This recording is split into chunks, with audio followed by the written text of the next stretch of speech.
Hi, welcome to the Kratom Sobriety Podcast. This is Lily, and I'm here with Nolan today. Our episode later on will be episode 166, where Charlie interviews a reporter from the Kansas City Star. So we're really looking forward to hearing that and working with a real reporter. And I found out something exciting today, which is that Nolan here is an author of a book on quitting Kratom. And I don't know how I missed this, but he is so humble that he said, "Oh, I have an excerpt I want to read about tapering." I'm like, "Oh, what's the book?" I was like, "Oh." So I'm outing him. I'm outing him as an author. He wrote a book. It's called Kicking Kratom, A Complete Guide to Taming Your Addiction and Quitting Kratom. And it's on Amazon for $10. I just looked. So anyway, there's some stuff out there to get, and it's from one of our own. So I'm going to let Nolan read an excerpt from his book, and this is amazing. Thank you, Lily. I was hoping to be a fly-by-night author for the rest of my career, sitting in the shadows and just biding my time, but it looks like the news has come up. Thank you for the mention. And the whole goal behind this book was just to create a guide where people could have a one-stop shop for as many resources that are quitting-based for Kratom as possible.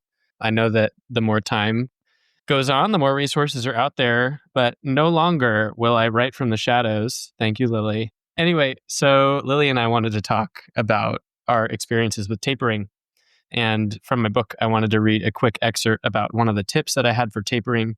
And I'm sure in intros going forward, we'll talk a lot more about our specific strategies and recommendations and just pieces of advice for tapering. But here is one specific thing that really helped me. And that is when you decide to start tapering, get rid of extracts. So extracts are extremely potent. They vary wildly in the concentrations between different brands and different strains. So when you finally do decide you want to taper off of extracts, you'll find it extremely hard because it's tough to titrate out your doses. It's difficult to pick an extract brand that always maintains a concentration that is consistent. And then the second piece of advice, other than switching from extract to powder to start your taper, would be to stop rotating between different strands of Kratom. So here is a little excerpt from my book. So tapering is a means to an end, and it's pragmatic to familiarize yourself with your addiction to one and one strain only of Kratom during your quit. Given that different strains and their potencies can vary, sticking to one strain will increase the stability of your quit and reduce the likelihood that the potencies of different strains interfere with your tolerance. Before you quit, pick one strain and stick to it for the duration. This can be a strain of your choice, and some users even opt to begin using what is commonly referred to as stem and vein Kratom to quit due to the lower potency of such strains. Anyway, I am a shallow well of information compared to what is coming up, which is Lily and her advice for quitting kava kratom tonics. So I know that she has some really useful advice if you want to take it away. Yeah, thanks for reading that excerpt. I definitely feel that people should taper it down to the powder or the harm reduction strategy that you can access, whether it's extracts to tonics or tonics to powder or whatever you can do. It's going to help. But in my journey, I only used the kava kratom tonics, which as is a liquid. And so when I tried to find information on quitting online, I found Reddit, I found the quit subreddit, and I found information on tapering powder. And so I think I printed out what someone wrote, just taper the amount by 1/3, and every few days or every week, you take it down another third.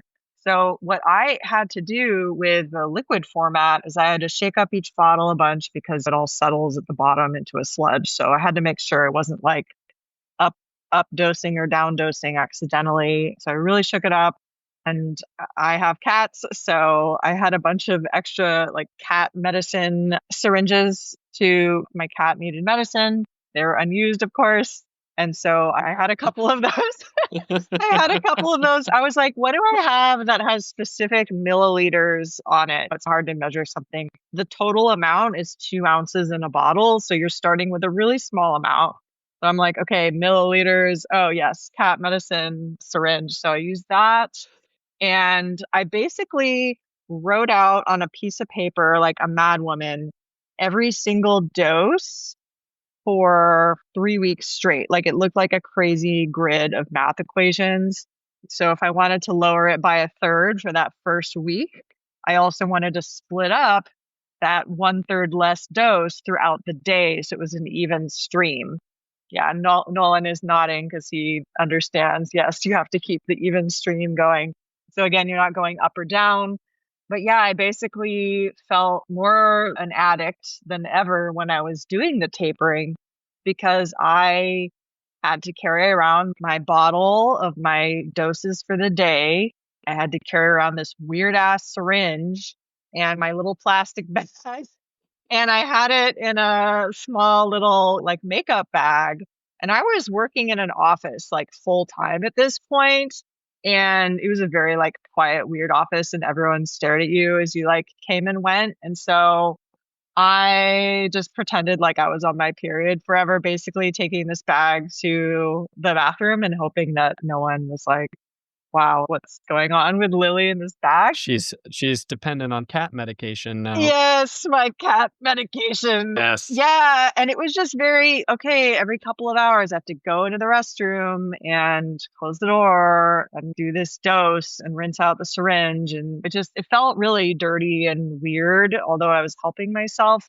And then I will say later on after doing this, I read more quit stories and someone had shared, oh, you could have just measured out your liquid milliliter dose into a new, fresh, empty bottle and then add water to the top and then carry that around as your doses. And I was like, dang it, that would have been helpful. And yes, I did have a bunch of empty bottles. Like I could have done that, but obviously my brain was not working very well. And that was my plan. And I stuck to my plan. So whatever your plan is, do the plan. And I checked off each day and each dose. And it felt like I can watch myself accomplish things. So it took 3 weeks and I did it. That's what I did.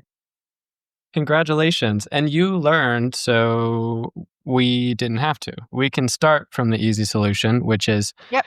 bringing a bottle with you, topping it up with water. Because I know that kratom cavatonic dependencies are just as, if not far more popular than just plain powder dependencies are. So having that resource is super important because how are you supposed to taper off of a liquid?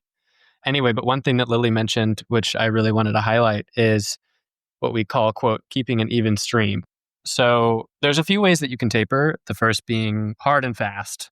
So you're going through consistent large drops day after day, and you can do this with powder, or you can do this with tonics, or you can do this with extracts.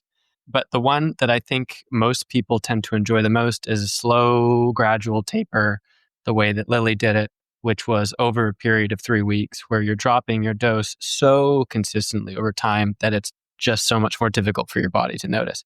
I think it's a less traumatic experience than quitting cold turkey or doing a hard and fast taper.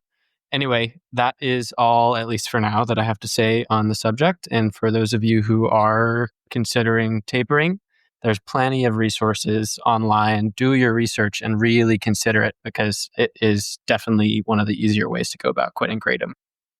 Yeah. And I would say make sure you have everything prepared in advance so you don't panic and have too little or too much to get you through. When I got to the end of my tapering, I actually had, I think, 2 extra full bottles left over, maybe even, I think it was 2 full bottles left over. And I knew that I had 2 bottles left over and I stared at them long and hard, but I didn't want to run out and have that massive drop. So I bought a little bit of extra in case the tapering took longer. And then I dramatically threw those bottles out as I swore and threw them in the trash. Yeah, very symbolic. I love it. Arctic. Oh Yeah. my goodness. The screaming is better. Yeah, screaming, throwing, yeah. swearing. Oh yeah, Yep. very therapeutic. Whatever you got to do. Anyway, that last bit. just that last push. Anyway, Lily, thank you so much for joining me for this introduction. I'm really looking forward to this interview with the Kansas Star. I know that it's going to be entertaining and lovely. Listeners, thank you for tuning in and enjoy.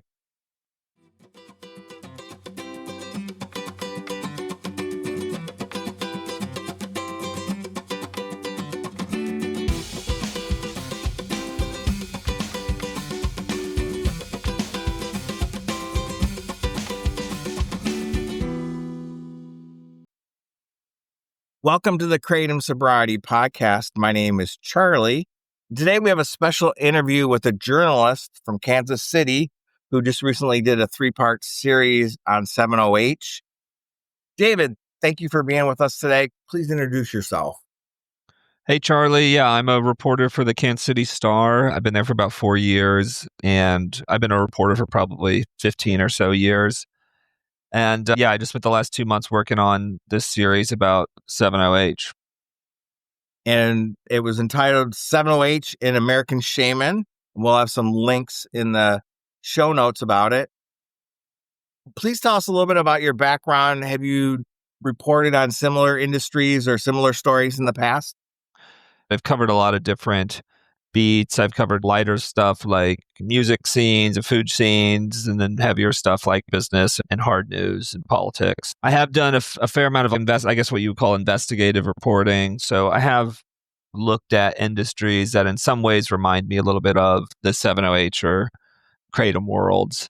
One that I guess comes to mind is, this is probably 10 years now, but I did a story about the online payday loans industry, which was also centered around Kansas City. And that was also similar, kind of operating in a gray area, hiding a little bit secretive. And actually, I was thinking about it. A lot of the arguments in favor of that industry are some of the ones that you hear from 7-OH advocates now, which is essentially a harm reduction argument. If they don't get this high interest loan from us, they're just going to get it from some guy who's going to break their legs. And it's like there's a sort of a playbook for predatory industries to make that argument. So I guess that reminded me of that world a little bit.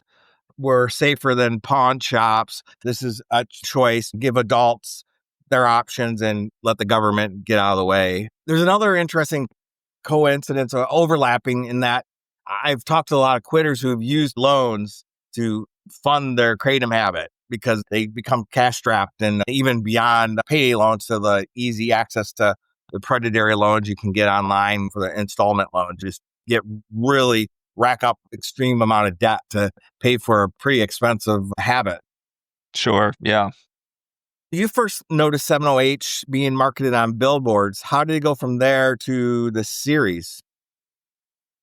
Yeah, I saw it by my house. There's a billboard for a 7-OH product made by American Shaman, which is the focus of my story because they're a Kansas City-based company, and we can talk about them later too. But yeah, so I saw that and I was curious what it was. I think I was generally familiar with Kratom, but had never heard of 7-OH. And then I saw a couple things happen. One, somebody mentioned 7-OH to me, who just as like in passing, and I was like, oh, that's the thing on the billboard I saw.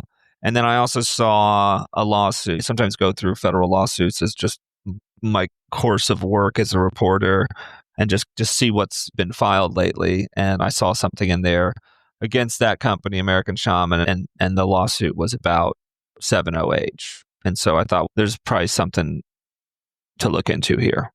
This is a little bit off script, but in your reporting, did you ever happen to use Kratom or 7-OH products?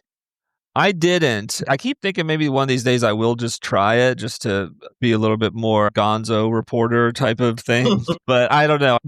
You start to talk to people who have done this stuff, and it's not always a pleasant story. And I'm just not a big druggy type of person. So I'm not I could imagine a time where I would try one of these things, but I'm not really rushing out to buy some. And even as widespread as Kratom is, in your personal life, have you ran into people that use Kratom or 7-OH? Because beyond the podcast, in my real life, I've yet to meet active Kratom users beyond a couple therapists I know who have had clients that got in trouble with Kratom. But in your personal life, outside of reporting, have you ran into Kratom users? I think I know a few. I'm sure there's a few that I don't know that they use it. And one of the two that I'm thinking of used it to get off oxys. And I don't know if it was the only thing that he used, but I know it was something that he tried.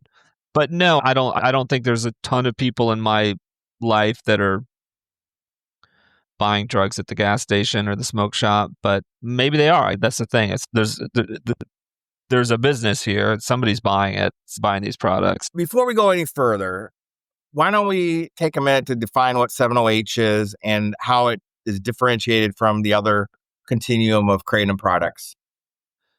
And you might have a different or better explanation of this than me, but my understanding, just from talking to researchers and scientists and industry people, is that 7-OH is basically a lab-made opioid that's derived from the kratom plants. So they take the most potent alkaloid in the leaf, the stuff that is most responsible for pleasure and addiction, the stuff that acts the most on your opioid receptors, and isolate that, synthesize it, and turn it into pills and shots.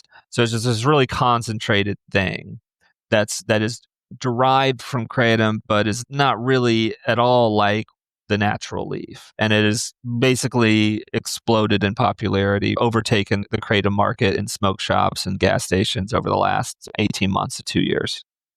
That's a good working definition. The only other caveat was with leaf kratom, the human body converts a small percentage of the main alkaloid into that same substance, but at a much less potent and less volume than these isolate products. And normal kratom has a small trace amount of 7-OH in it too. I heard a recent kratom manufacturer say that it would be a kratom kilo to have the same level of 7-OH that's in that to be in these isolate products. Yeah, somebody told me said it would take 4 kratom trees worth to get what you get in a single package of pills or whatever. So how widespread has it become and taken over the marketplace there in Kansas City and across the United States?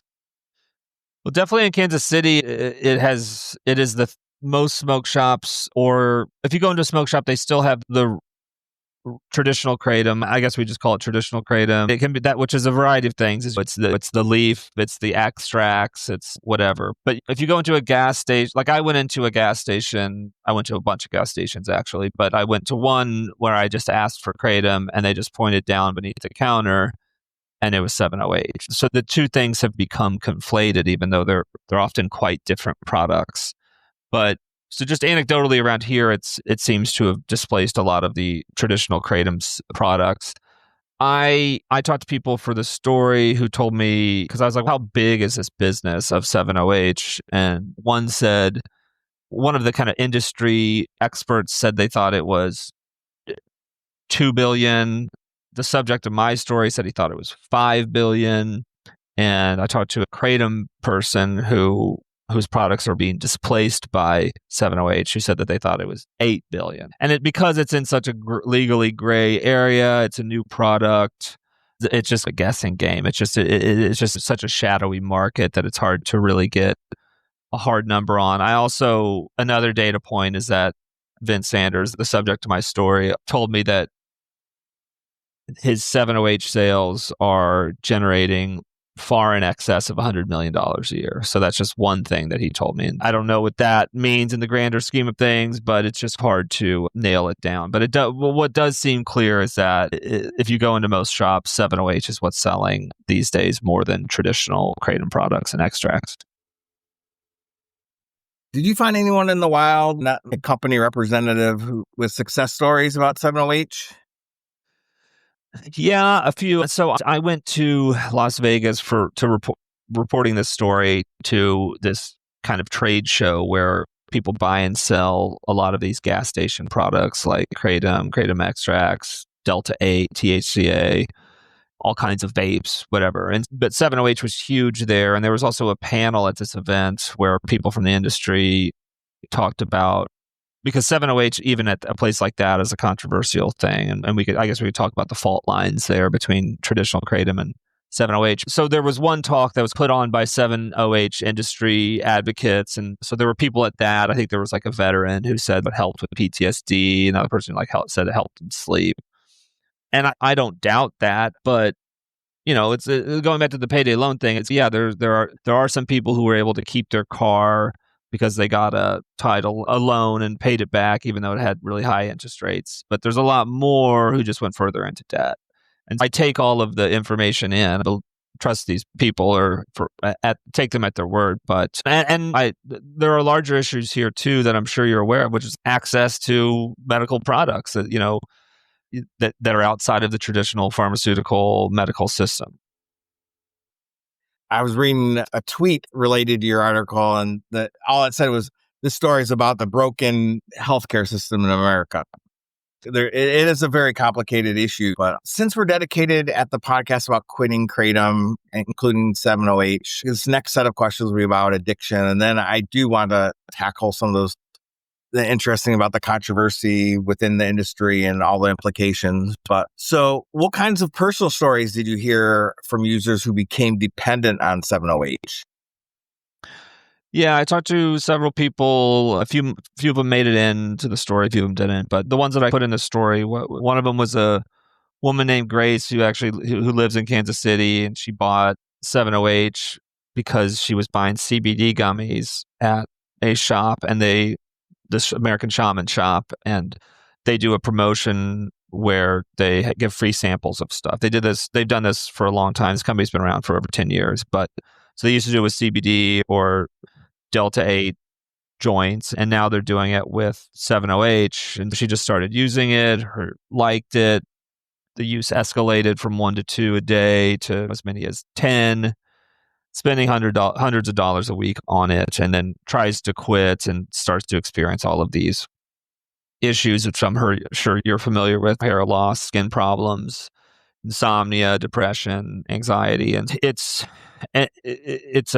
I thought her perspective was interesting because she was like, it is a painkiller, it does work, but it's totally under-researched, and it should not be as available to somebody like me. It should not be just thrust in my hand at the CBD shop without really very much context about how addictive it is.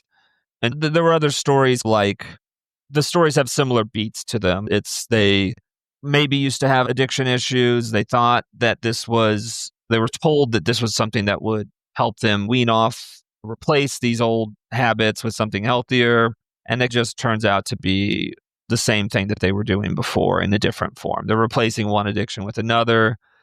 And I think that for some people was what was so pernicious about the way these are sold and marketed, is that you're fed this line that, like, yeah, you have a oxy addiction or fentanyl or whatever, and this is safer, but it's just as addictive, if not more. And they're spending hundreds of dollars a day just trying to keep healthy, not get sick, basically. And yeah, I think if you talk to researchers, they'd say that the main demographic is younger men. And that seemed to be true from my reporting. And yeah, but yes, a lot of the same stuff, particularly with the withdrawal symptoms, with trying to quit it and just experiencing this just absolute misery, vomiting, sleeplessness, weight loss, that type of stuff. From reading the article, it sounds like 7-OH is more potent, that tolerance seems to happen quicker, the withdrawals appear to be worse than traditional Kratom. And did you hear more stories about new bad outcomes like hospitalizations, divorce, bankruptcy, those kinds of things?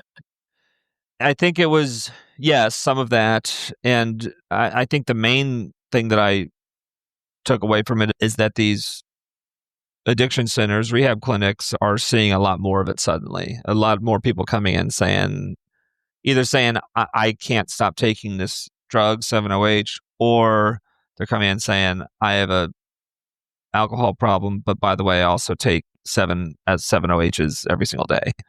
And so it's often combined with other dependencies.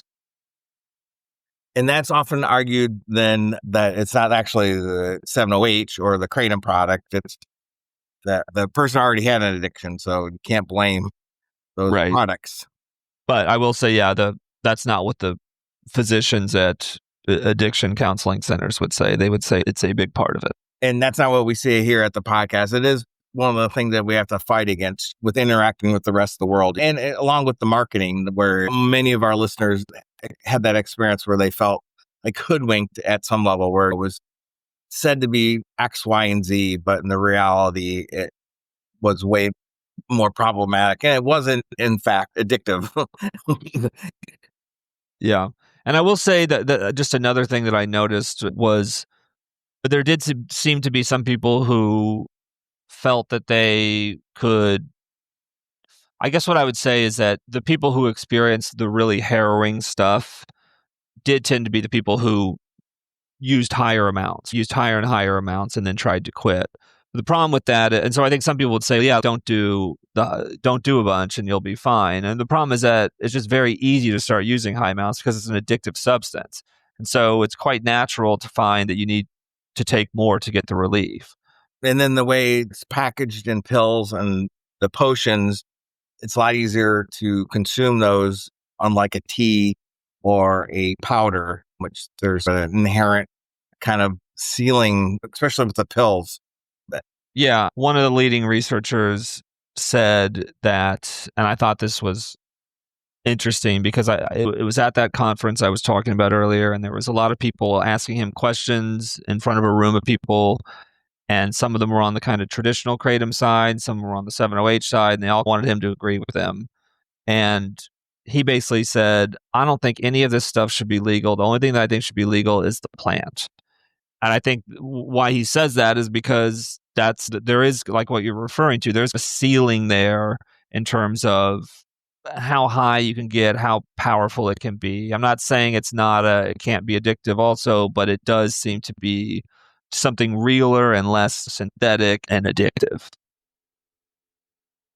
In terms of the extent of the problem of Kratom addiction or 7-OH addiction, any other signals that 7-OH is an increasing problem beyond the anecdotal stories? I'm quite convinced by the rising numbers of people joining the subreddits, the quitting subreddits, whether it's for Kratom or 7-OH. And I think Kratom's has been pretty big for a while, that subreddit, but I think 7-OH is growing pretty fast too, just right along with the introduction of the drug into the market. And yeah, that's anecdotal, but I find that to be a pretty convincing data point when you have people in there just all day long, multiple dozens and dozens of posts a day of people trying to scheme as to how they can kick this drug. Yeah, I find that. And I think that those online communities can be a mixed bag. I think they can be really empowering and great. I also think they can be depressing and full of misinformation. And I think if you have the means, you should go see a proper recovery program or physician, get real medical advice. That's my perspective on it. But when we started the podcast, the subreddits were the main source of quitting support. And there are some downsides, the horror stories, and you can get into some doom scrolling. And so I think that is good advice to try to seek out help beyond just online and social forums. Was there any surprising symptoms with the Kratom dependence and withdrawal that people reported? I was surprised about the amount of people who said that their hair fell out when they were trying to quit. I'm not aware of any other drugs that do that. Maybe they do, but I that surprised me a little bit. That seemed quite severe in terms of symptoms. So yeah, even with plain Kratom, there's been lots of reports about hair loss. The interesting thing is that when you dig into the science, they still haven't figured out what the cause is, but it's so much reported, it's so prolific that there has to be something there. And there's so many people I've talked to that the hair came back when they stopped using it. The actual mechanism, the physical mechanism of why is unknown still. Yeah, it's an interesting. And one of it is that the user base is primarily young men, and young men of that age are often maybe more prone to the onset of balding. I'm not a balding, hair loss, Kratom truther. I think there's something there, but scientists haven't figured out the question yet and done a published peer-reviewed paper on it yet. With talking with Kratom users and to the Kratom sellers, was there a lot of people wanting you to make this distinction between Kratom and 7-OH? Yeah, it's definitely on the Kratom side because I think those people who are in the Kratom business feel that 7-OH is so strong and is so addictive that it's giving their products, which are by comparison tamer, giving them a bad reputation. And so they were always, and I'm sure like the American Kratom Association is very opposed to 7-OH. And the 7-OH people would say, yeah, you're only opposed to it because our product is better and selling more, and you guys are a thing of the past, and we're the new guard. And so that's how things shake out in terms of the kind of the intra-industry squabble happening. So who is Vince Sanders, and how does his past ventures play into how the 7-OH marketplace is rolling out in Kansas City? Yeah, so Vince but he grew up in Kansas City. He worked in the car business, and then he was arrested twice in the 90s and 2000s for dealing large quantities of marijuana, transporting them across the country.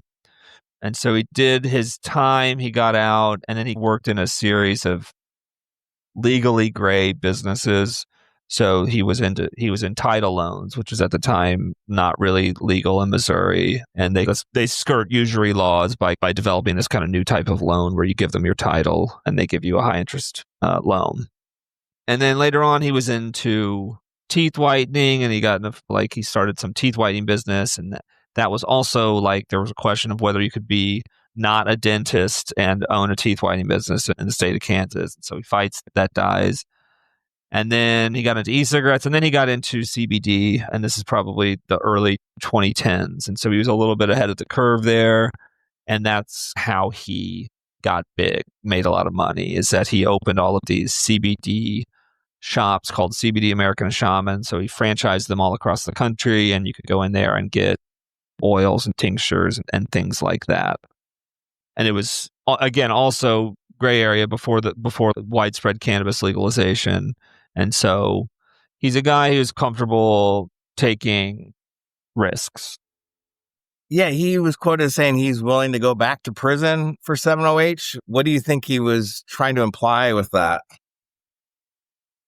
I think he thinks he's safe. I think that he thinks, or at least he says, that 7-OH is a breakthrough drug that can be a replacement for fentanyl and morphine, and is superior because you can take it and you don't have the issue of respiratory depression, which is what ultimately kills a lot of people who are taking those other drugs. And that is disputed by scientists, but that's what he believes, and he's got a little bit of research that seems to back it up. But yeah, I think that he is framing it at least as he's trying to spread the gospel of this breakthrough drug. And so that's why I think he would say something grand like he's willing to go to prison for it. Did you have an interview with him? Yeah, I had several interviews with him. I had a few shorter interviews with him, and then I had probably a 2.5 hour interview with him where I went over everything. Excellent. Did he ever speak about the addictive nature of the products? Basically just downplays it. He doesn't think it's that addictive. He thinks that I think he doesn't think it's nearly as addictive as almost every researcher and scientist says it is.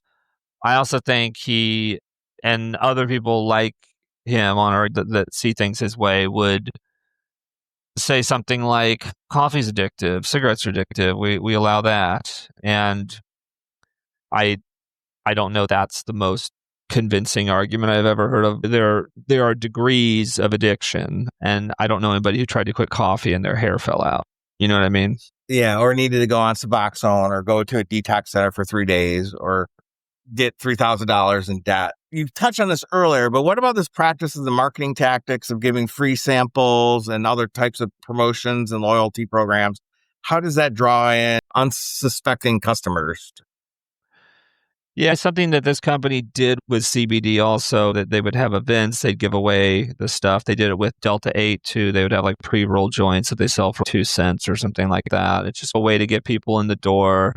But it's honestly not all that different from the kind of classic drug dealer trope of giving a customer their first gram of cocaine for free to get them hooked. I'm not saying that, I'm not calling him a drug dealer or whatever, but I'm just saying that that tactic is a tried and true one. And you did talk to some former employees that did refer to themselves as feeling like drug dealers. Do you know why they said that? I think they said it because they were seeing firsthand.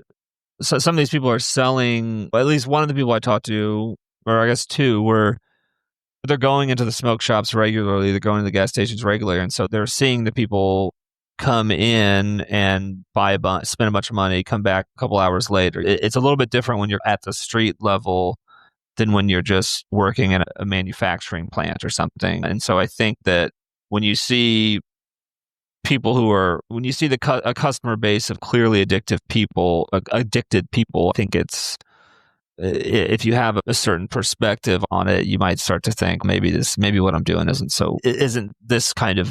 what Vince is saying it is, which is this way to spread healthy lifestyles to the population.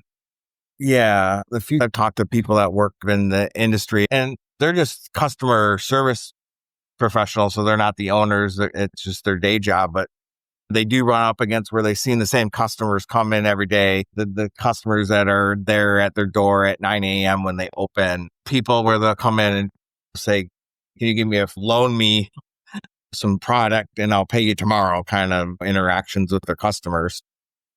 You found out through your interview with Vince that he manufactures 708 for other brands.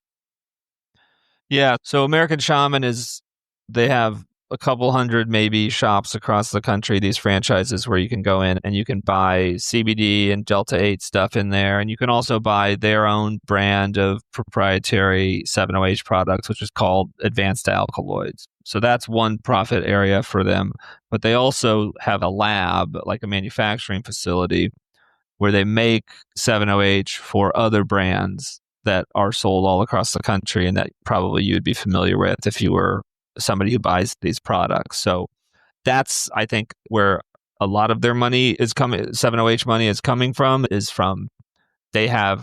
they're not just a brand, they're a lab. So they make this stuff for all sorts of other companies who sell it under their own name.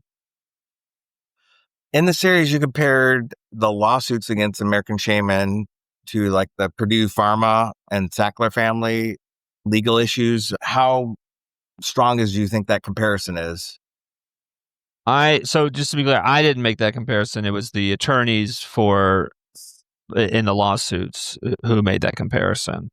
And I think maybe it's given how many people died from the opioid epidemic, and given the lack of fatalities associated with 708 so far, I think that's probably a little bit dramatic or premature. But in terms of hooking people, in terms of the addictiveness of 708, I think that's a very real thing. And that's something that I don't think that's really discussed enough if you get into these intra-industry fights between Kratom and 708, or just in the general conversation about the safety of 708. And I feel like there's not enough discussion of just how addictive it is, because something can be, let's just say it doesn't affect your respiratory depression the same way that these other drugs like morphine or heroin, fentanyl do. There's still people spending $200 a day on this stuff. And so that's their lives are being destroyed. That's a very real problem too. And I do feel that's the part that I think maybe does ring a little bit truer to me in terms of the comparison to the Sacklers. But some of the tactics that the pharmaceuticals did, where there was a blaming of the person that was addicted to the pills, I think are very similar to what's going on with the Kratom industry, where it's all user error. Even though it isn't a partial agonist and it doesn't cause respiratory depression, it can be very addictive. From the majority of the people on our podcast, it's not just like a coffee headache. The withdrawals are really strong.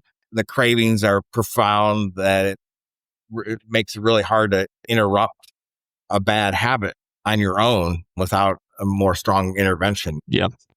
How about there was a lawsuit in Missouri that was settled in August? That was the one that mentioned the Sackler family or drew the comparison with the Sacklers. But that's settled. And so there's not a lot of new information that came out of that. There is a new case that was filed actually the day after my last story came out, that's also here in Missouri, and I think that will probably shed more light. It's also a class action suit. I think that'll be the big one, is what I expect, but it's just filed, so there's not much to say about it quite yet. In lawsuits like that, is the discovery materials become public, or only if they go to trial and there's a public record? If they settle, some of that information doesn't become public? Yeah, most of the discovery doesn't become public. Yeah, some of it would in trial. And some of it could, people like me who are scouring court filings are always looking for an attachment to a brief or something like that might have an excerpt from some piece of discovery that's at issue in terms of a court motion. But generally speaking, it's hard to get discovery as a reporter. Okay. American Shaman has been fined by the EPA. They've gotten FDA warning letters. But it sounds like that they almost see this as like the cost of doing business at some level. Yeah, I think you're right. I think that's a whole business plan, is that if you're willing to take the risk, there are rewards, and you can make a lot of money in the meantime before regulators or whoever catches up. And so part of my story was that whether it's title loans or CBD or actual narcotic trafficking, that this is a guy who's quite willing to take risks. JFK Jr. this summer made an announcement that the FDA wants a petition to classify 7-OH as a narcotic. How does that process work out? I don't have a crystal ball, but I think on one hand, I do think this seems more serious than the 2016 effort to schedule Kratom. They specified at that conference that they weren't going after the traditional Kratom folks, which I thought was interesting. On the other hand, I don't know how competent these government agencies are. I don't know how well they are at working together, because it requires the DEA and the FDA, and probably the Department of Justice at some point to coordinate. And it's been 2 months since that, and there hasn't been really any movement on any of this. And I don't really know. I'm working on trying to figure that out right now. And do you get a sense from the industry how worried they are about this? I talked to one 7-OH brand, a guy who runs a 7-OH company, who said that they're continuing to sell 7-OH, but they're pivoting to some other products that aren't as under the microscope.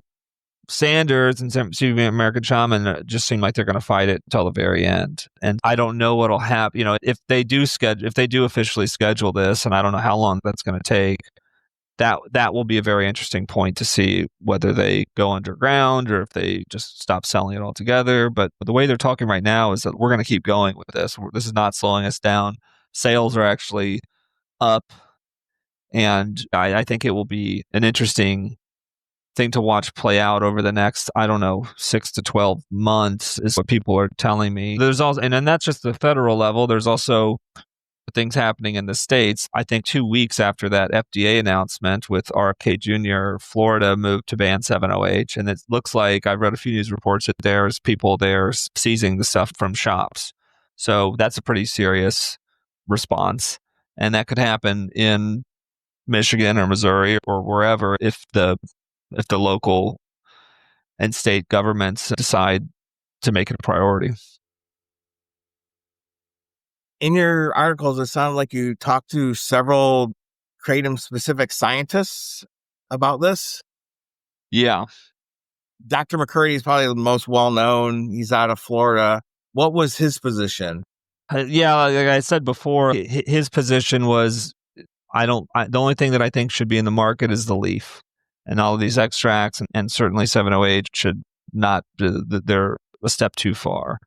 And that's a lot of people at the University of Florida are saying similar things, because that's going to assume if your listeners are plugged in, they would probably know that University of Florida is where a lot of this research happens related to Kratom. And I'm sure there's always questions about who's funding these studies. Are they influenced by who's funding the studies? So I think some people would say University of Florida, the American Kratom Association is funding some of that stuff. And so that makes them not a reliable source. But I don't know. At a certain point, you just have to go with what's out there. And yeah, and at the very least, the scientists, they're worried about scheduling it because if it does get banned, then they can't even study it without a special licenses and carve outs. But Dr. McLaughlin, he was the one that he said he has research that shows that 7-OH does cause respiratory depression. yeah, that was what he told me that. And I think I heard that from a few other people who said, yeah, just because you haven't seen deaths doesn't mean there's no respiratory depression happening here. And I think another thing that I heard was that if you combine these drugs with other things like alcohol, then I think that the risk is even greater. Yeah, And it's not exactly accurate to say take as much of this as you want and you'll never stop breathing. That, which is I think what some in the pro 7-OH world would say. yeah, and it's similar to a lesser extent, but the interactions with plain kratom leaf or traditional kratom products, the dangers are with interactions with other alcohol, prescription drugs, street drugs, and health conditions. One last question about the scientist. Dr. Kirsten Smith is probably the leading researcher on addiction and dependence. And she seemed to have a little bit more nuance to take that earlier on. She was more concerned about 7-OH, but over time, and maybe at the time of your interview with her, she had seen less signals of concern about 7-OH. Yeah, she's interesting. And I think she comes at things from, and she'll tell you this, she comes from the point of view of an ex-addict who kind of inhabits that mindset. And as people want something, they're going to go get it. They're going to go do it. There's not a lot you can do about it. And so you should just try and make it safe as possible. And she was pretty opposed. She's plenty of statements out there from 6 months ago, or maybe a little bit more, where she's saying very skeptical stuff about 7-OH. And then the last few months, she's changed her tune. And that, I think that coincides with a couple of things. One is that she would say the lack of deaths, the lack of respiratory depression risk, the lack of fatalities that you're seeing on news reports or at poison control centers or XYZ. And then the other thing that I think people on the other side would say it coincides with is her working with Sanders, the subject of my story on some of these 7-OH studies, which is she acknowledged that to me. It's not a secret or anything, but I think some people would say if he's going to be funding her studies, and then maybe that explains why she's changed her tune. In the articles, they reference some 7-OH related deaths in Los Angeles. What was the evidence of that? And was there other things going on with those deaths? That's pretty new. And so I don't know all that much beyond what the county health department said, which is that I think alcohol was involved in a couple of them, or maybe all of them, alongside 7-OH, which again, that's consistent with what I heard from some of these rehab center guys, which is that it's often a problem in conjunction with other substances. I did do a little bit reporting beyond what the county said. And the only relevant thing that I think I learned was that one of the people who died was found with a box of the well-known 7-OH brand. We try not to say name brands for the most part, not to give them free advertising. They have a lot more power to do a nuisance lawsuit or a cease and desist letter. In your talking to people, did you hear reports like even if it is a 7-OH death, they can't tell the difference in the certain post-mortem testing between plain leaf and 7-OH? Did you hear reports of that? I don't think that they can. I think barely anybody is testing for plain leaf. Yeah. And certainly not drawing the distinction between 7-OH and plain leaf. Yeah. And certainly not testing for 7-OH. So the kratom-related deaths, there's a lot of problems with the system. There's things that lead it to be underreported and things leading to it to be overreported. So there's not a clear picture. Florida is probably one of the few states that has a public listing of the kratom associated deaths that are listed over a period of time. But that issue of the lethality of kratom and 7-OH there's still a lot of research and documentation that needs to be done. So obviously somebody like Vince Sanders wants to have a story about their product being a hero's journey, meeting a public need and being an innovator. And he would argue that his products are reducing harm versus what you're seeing with users reporting instances of addiction and dependence and what the clinicians are saying. So how do you balance that in your reporting? I think the 708 advocates would say I didn't do a very good job balancing it. But to me, this was clearly not a story about all the good that this gas station drug is doing. All you had to do was go to this trade show that I went to in Vegas, which is called Champs, and it's just a complete capitalistic free for all. It's just a profit driven pill mill. There are products being advertised in bright packaging, names with perks and Smurfs. And so it just seemed absurd to me to totally swallow the argument that people are selling this stuff to save people. There are some true believers in there, I think, but that's really not what's happened. That narrative just doesn't ring true to me. It's an addictive product. It's selling well because it's so addictive. And a lot of these people are trying to make hay while the sun shines before the feds come in and tell them they can't do it anymore. Yeah. On that note, the most common comment on your newspaper's website to any of your articles was, this is a hit piece. What about alcohol? What about the 500 people Shaman employs in the region? 708 saved my life.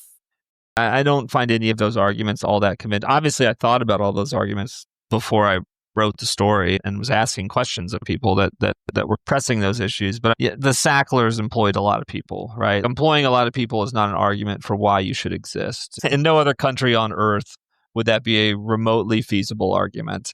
And there are degrees of addiction, but yeah, like I said earlier, I don't know anybody who tried to quit coffee and their hair fell out. I think that we know from the science that this is much more potent than morphine. Come on. And for people who say it saved their life, I think that's great. I think there are also other established drugs that can do the same thing, like Suboxone or methadone, that can be taken under the care of a physician. Those aren't perfect drugs either. And maybe someday 708 will be regulated and found to be better than those drugs, than Suboxone or methadone for managing addiction. But like somebody said in this story to me, it's like we can't just take the word of the guy who's making hundreds of millions of dollars selling 708 that the product he's selling is safe and good. That's just, come on. Yeah. But freedom.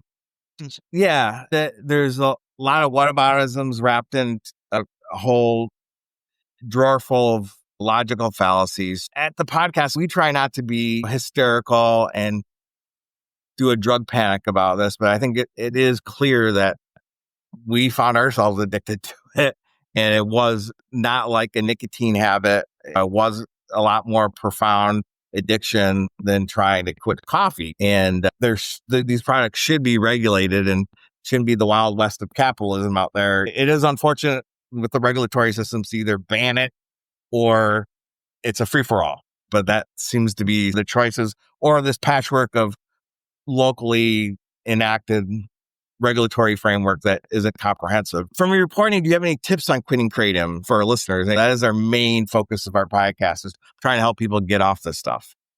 I don't, unfortunately. That's just not an area that I really focused on. I think what I would tell somebody in my life is go to a recovery specialist, and if that doesn't work, read the subreddits and message people directly.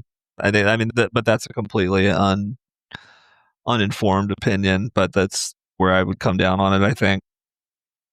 As we wrap up, what do you believe needs to happen next from regulators or lawmakers or the industry itself? What can we do, or what can they do to improve public safety?